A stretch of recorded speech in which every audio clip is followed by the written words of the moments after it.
we're going to take a look at Paul Simon, the Complete Albums Collection. This is a nice box set released back in 2014 by Sony Legacy. Yeah, it's kind of a magnetic lid on it. It opens up and all the albums are inside.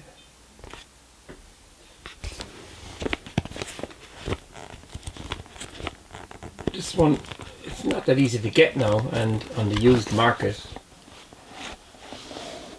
it's pretty expensive. I was lucky enough to track this down used, but it's in very good condition.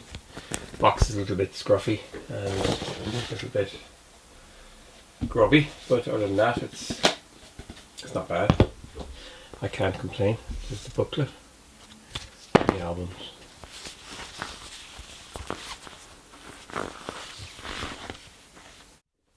So the first album here is the Paul Simon Songbook. This was released in 1965. It was recorded in England that summer.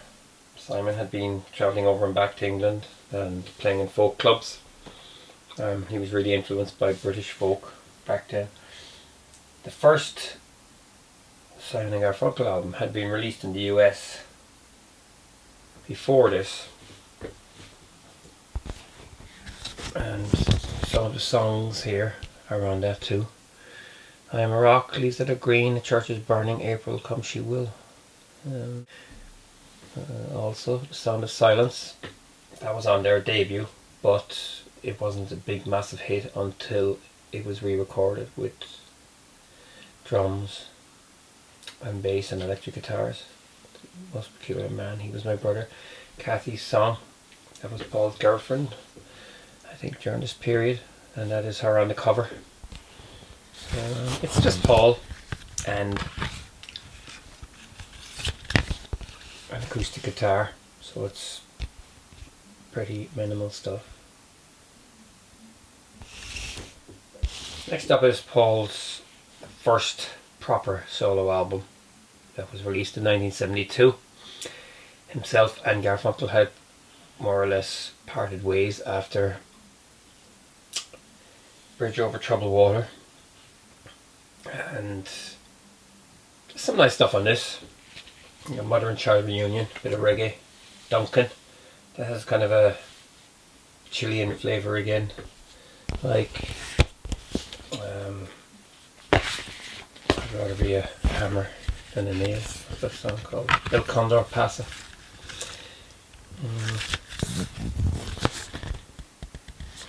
It's a pretty good album. I mean, you know, he's got his world music influences, you know, different things. You know, he didn't start all that with Graceland. Graceland is probably the most successful amalgamation of all the sounds from African music mainly, but yeah, there's some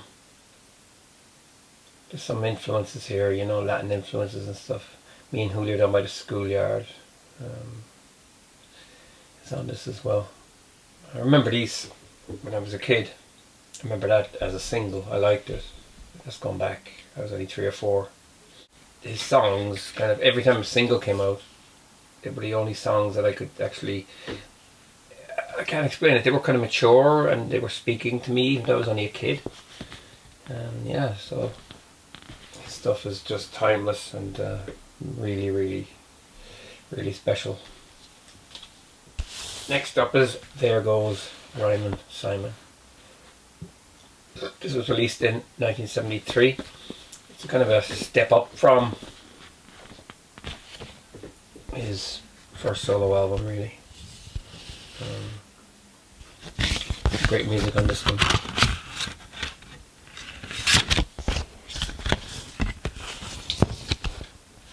Kicks off with Kodachrome. I really like that track. Take Me to the Mardi Gras on there. American Tune. It's one of his best songs. Loves Me Like a Rock. St. Julia's Comet is up there as well.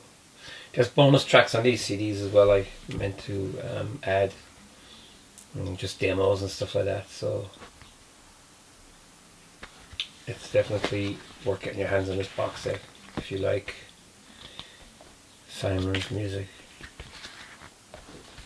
Next up is a live album, live Ryman, Paul Simon in concert with Uda Bamba and the Jesse Dixon Singers. It's kind of a lost album in his catalogue, I guess. It's got Me and Julio Down by the Schoolyard, Homeward Bound, American Tune, El Conde Pasa, Duncan, The Boxer, Mother and Child Reunion, Sound of Silence, Jesus is the Answer, Bridge Over Troubled Water, Does Me Like a Rock, America, and his 2 bonus tracks, Kodachrome, Something So Right. Yeah, so this was released in April '74. So it's kind of a mix of Simon's new solo stuff and Simon & Garfunkel tracks. Next is Still Crazy After All These Years. That's a pretty good album as well. I really like that one.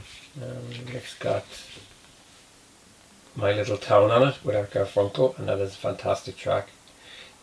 Over the years they'd be kind of getting on with each other and falling on, falling in, falling out. It was a very strange partnership, and some fantastic music came out of it, but there was always some tension there. 50 Ways to Leave Your Lover is on this as well, which is one of my favourite Paul Simon songs. Fantastic. Night Game, Gone at Last. Slip Sliding Away demo was on this, and Gone at Last. It's a live version as well. So yeah, this is a great album, one of his best in the 70s. Next up is One Trick Pony. This was released in 1980. There was a Greatest Hits in 1977. Slip Sliding Away is actually on that Greatest Hits. This one, there's a movie as well to go with it. He made a film. I lost money on it, of course. He wrote it, and it's about a musician, more or less about himself, really, in many ways. Yeah, this isn't a great album. There's some great stuff on it. I mean, Late in the Evening, that's one of the best tracks he's ever written. That's Why God Made the Movies, One Trick Pony. There's some live stuff on it as well. How the Heart Approaches What It Yearns, Oh Marion, Ace in the Hole. The live bits are quite good. Yeah, there's a great band on it as well. Jonah, Long Long Day. But the movie wasn't very successful, and I've never seen it, and actually I would like to see it. There's some bonus tracks here: Soft Parachutes, All Because of You, Outtakes, Spiritual Highway, Stranded in a Limousine. There's some stellar players on this one. Drum Steve Gadd, piano Richard T, bass Tony Levin. Yeah, so Eric Gale was the guitarist around this time. There's some fantastic musicians on it. Next up is Hearts and Bones. This was released in late 1983. The story behind this one was that Paul and Artie got back together in 1981 and did a concert in Central Park, and then there was a tour after that which went through most of 1982, and it even went into 1983. But Art Garfunkel sang lots of backing vocals on this album, and then they fell out, and the tracks were erased, so it became a Paul Simon album that kind of flopped at the time. It didn't really do much for him, you know. He was in decline, but there's some great stuff on it. I think it's one of my favourite albums. Allergies is on it. Hearts and Bones, which is one of his most beautiful songs. I think he was married to Carrie Fisher at the time. When Numbers Get Serious, that's another good one. Think Too Much, there's 2 versions of that. There's a slow one and a kind of a fast one. Song About the Moon, that's another great track. Train the Distance is good. That's about his first wife, Peggy, I think. Renee and Georgette McGreek and their dog after the war, that's a very good track as well. Cars Are Cars, that's the only one I'm not really too fond of. Then the late great Johnny Ace, that's fantastic. That was actually played at the 1981 Central Park concert, and some guy rushed the stage halfway through it. A few demos here as well. Train the Distance and Shelter of Your Arms and Rennie and Georgette acoustic demo, and then the late great Johnny Ace demo. Yeah, so yeah, I like this. There's a few good guest musicians on this. Al Di Meola plays a solo on Allergies. Again, the band: Steve Gadd, Anthony Jackson bass, Dean Parks guitars, Richard T. Yeah, they're all here. You know, the cream of the crop of session musicians. Next up is Graceland. This was a blockbuster from 1986. This album had a troubled birth, really, because of the connection with South Africa and all the political endeavours that entailed. I think he got a tape cassette off this Heidi Berg, I think, and he liked the song and it so much he nearly wore it out, and then he got an idea for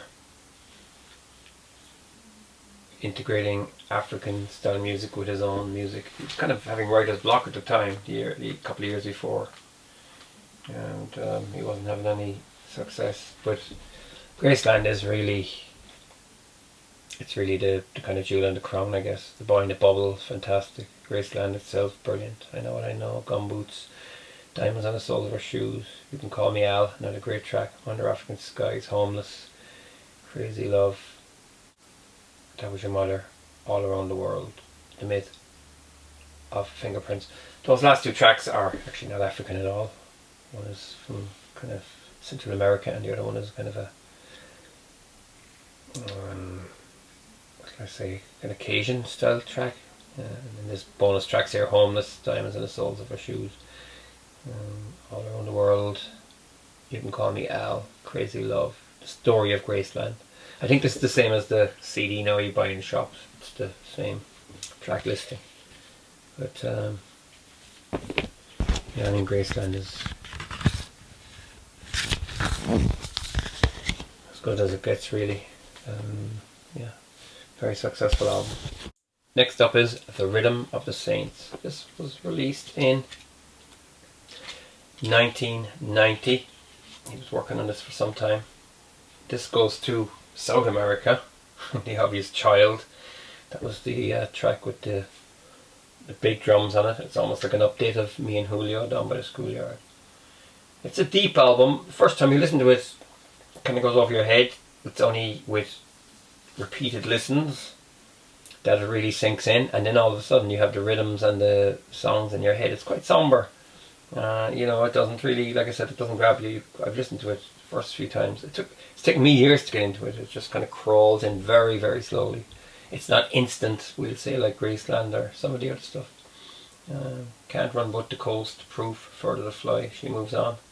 Born at the right time, the cool, cool river, spirit voices, the rhythm of the saints.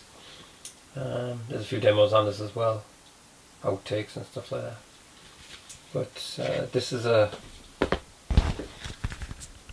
it's another good album. And there you see him all out in the jungle, the back. Next up is Paul Simon's Concert in the Park. This was August 15th, 1991, nearly 10 years after the reunion with Artie. I think Artie was kind of pissed off that he didn't get invited to do this. This was a pretty big deal. It was absolutely massive. I think he only lived around the block as well, I think, Paul himself. This is great. It was also recorded and came out on video. I don't think there's been a DVD release. They might be now, but I think it was held up for years on end because I think Pioneer or something bought the rights to the broadcast or whatever it was, and it's never come out. It's been on TV a few times. I've recorded it from Sky, but I would like to get my hands on the DVD copy because I have everything else. This is, like I said, it's a good concert. You know, there's a lot of stuff on it. This kind of copies the vinyl sleeve here. It's got a mix of Simon solo stuff. It's got the obvious child, boy in a bubble, she moves on, Kodachrome, born at the right time, train the distance, me and Julio, I know what I know, the cool river, bridge over troubled water, proof. The coast, Graceland, you can call me Al, still crazy, loves me like a rock, diamonds on the soles of her shoes, hearts and bones, late in the evening, America, the boxer, Cecilia, the sound of silence. Great musicians on it as well. It's full of the cream of the crop of session musicians. Next up is songs from the Cape Man. Paul wrote a musical, and I was reading the book recently, Homeward Bound, and this was a troubling time. This one, you know, he was fanatical about getting this right and stuff like that, and it was very, very hard birth. Plus the fact that the guy it was about was, I think, a Puerto Rican immigrant back in the 50s or 60s, and he ended up getting locked up for murdering 2 Irish kids. He was only a teenager, and I'm not sure if he actually did it in the end. I think he was acquitted eventually, cleared his name and stuff like that, but he eventually died in the 80s. But this was kind of a musical. You know, Paul was writing for Broadway, and there's some good music in it, but it's a bit dense and complex and stuff like that. And I have it on MP3 somewhere, I think, I can't remember, but I've never really listened to it properly. But that's the reason I bought this box set, is because there's a few things I don't have on it. I'd say half the albums I don't have. The stuff after, from here on, I don't have. I have, I think, from Hearts and Bones up as far as the concert in the park. I have them on CD already, but there's too many discs in this box that I don't have, so I decided to get them all, have them all under one roof. So this is one I don't have, so I'm going to explore this one soon. Next up is You're the One. This was released in October 2000. Again, I have this somewhere, I think, I can't remember. Probably as a download or something like that, but I don't really know much about it. Like I said, I'm going to explore it. So yeah, I didn't really, I remember when these albums came out, but I didn't really have any interest really. I've always kind of liked the old stuff, and so I would be lying if I said I knew anything about this one, but it's one that I will be investigating down the track. Next up is Surprise. This is another one that I don't really know much about. I remember when it came out, I thought the cover was a bit strange. I think this one was done with Brian Eno. I remember Father and Daughter. I remember that song being a single. And this one was from 2006. Again, I don't know much about it. There you go. I don't know much about this, so I will find out, I'm sure. And finally we have So Beautiful or So What. This one was released in April 2011, and that is where this box set cuts off. Produced by Phil Ramone and Paul Simon. Again, this one, I don't know anything about it, and I'm going to listen to it over the next week, and then I can see. So yeah, this set is fantastic, and it's well worth it. So here we have the booklet. This is just with some sleeve notes, not much. Ashley Can, he's a good writer. You just get the track listings and the production credits and all that kind of stuff for each album. And that's all really. And the personnel. Yeah, so it's nice to have that as well. A lot of box sets don't have booklets, which is kind of infuriating. Yeah. So there you have it. That's it. That's Paul Simon, the complete albums collection. If you like Simon and Garfunkel, you'll obviously like Paul Simon. You can't go wrong really with this one. It's just fantastic value for money. if you can get it for the right price. Some of the best music of the last 50 years in this box set. So thanks for watching, feel free to subscribe and take care.